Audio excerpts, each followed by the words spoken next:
согласна дека Собранието треба да даде таква препорака, односно да се пристапи кон измена на овој правилник согласно кој имаме женски затворенички кои што се дискриминирани. Дали сметате дека треба да се пристапи? Значи во ретено не мора да биде тука, значи ние врз основа Па сега ние ова имаме шанса, така.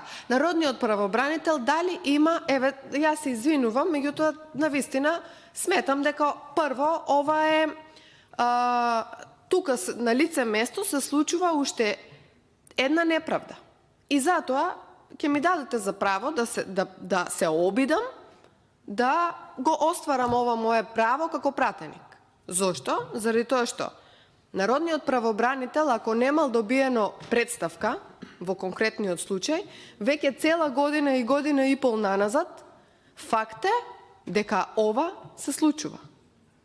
Може би била меѓу последните институции каде што се имаат обратено овие луѓе за барање на правото, односно барање на правдата во целиот овој случај, и народниот правобранител не добил де факто може би представка. Меѓутоа сите овие настани се случувале во 2022 година и сега ние како пратеници не можеме на ова да премолчиме и да прекјутиме дека било така.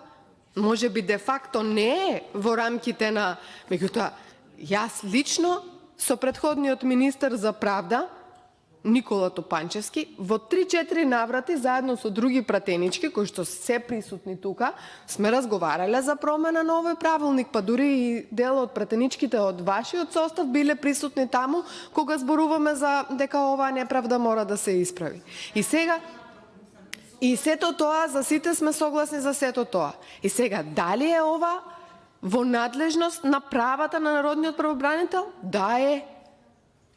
Да е. И сега, народниот правобранител на претходната комисија кажува дека е во ред да се вметне како дополнителна мерка. За мене код народен правобранител оваа комисија вика не е во ред да се вметне.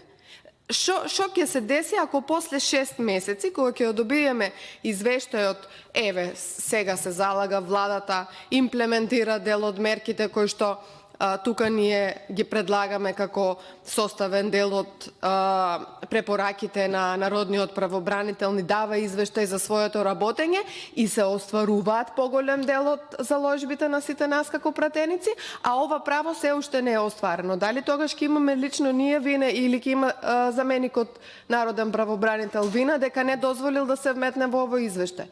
Јас предлагам уште еднаш да се происпитаме. Мислам дека ова треба да влезе како едно од препораките. Не сум јас таа која што сама може тоа да го изгласа. Треба да го изгласаме сите ние.